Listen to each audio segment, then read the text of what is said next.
Hey, it's Daniel, and today I wanted to share with you my current altar space. I actually have two altars.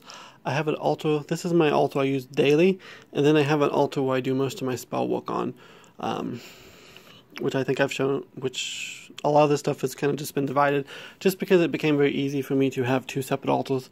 One, because this is where I go every day for prayer, for scripture study, and then my other altar is where I lay stuff when I'm charging or if I'm doing a working, and it changes daily. So I'm just going to show you this one for now. And just kind of, it's a little cramped. It's on a very small little chest I have. I have a pillow right here that I sit on. So I wanted something that I could sit on the floor and do meditations at and devotional studies at that was very unique to me. So I have different little images up here which I will show you. This is the Virgin Mary. This figure represents to me the goddess Ashura. There is Best. And now this little image right here, I actually found the Dollar General, but I use it to represent Mary Magdalene. I just like dragons, and I found this little innocent dragon thing, so I stuck it up there just because dragons for me represent strength and different stuff. This little wizard reminds me of the god Odin, so I really like him. So then I have a Celtic cross. This is a little statue of Jesus Christ holding a lamb, a little ankh, and different little crystals. There's a little skull up here for my ancestors, a little pyramid that helps direct energy, just lots of different little crystals. Oh, and then I also have this little one, which is the Venus of Willowdorf, which I use to represent the Earth Mother. Then I have, of course, Our Lady of Guadalupe candle, and then I have this candle which represents the male mysteries. A little chalice. I have a bowl of salt water. There's an amethyst crystal back there, and a quartz crystal, and some other ones. This is one that pinnacle in my athame, a little salt, some incense, some sage, and then I keep 3 books normally on my altar, depending on whatever I'm. This one is just like a little.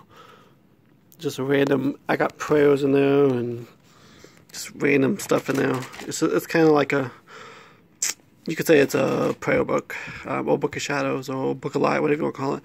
Then now I have on here, I have the Living Bible, which I like to use for devotionals. I have other ones that I use for more study, but great for devotionals. And then I have this, which is, it has the Book of Mormon, Doctrine and Covenants, Pearl of Great Price in it, which is LDS.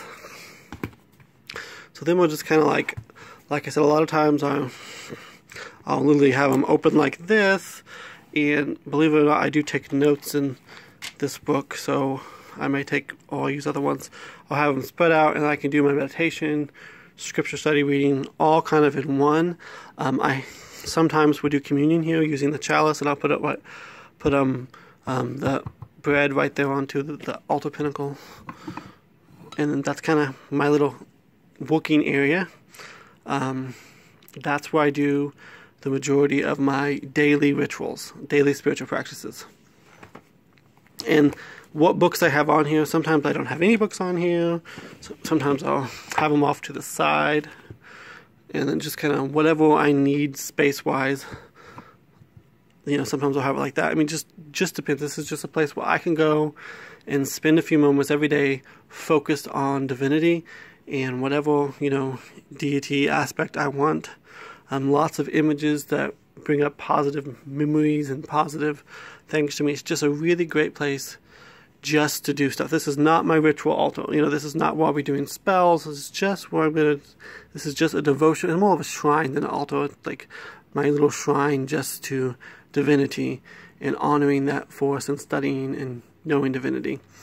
And then maybe, like I said, I got another video on my big old altar which I have standing up, which now I just use for spell work, and I'll probably do a video on that sometime.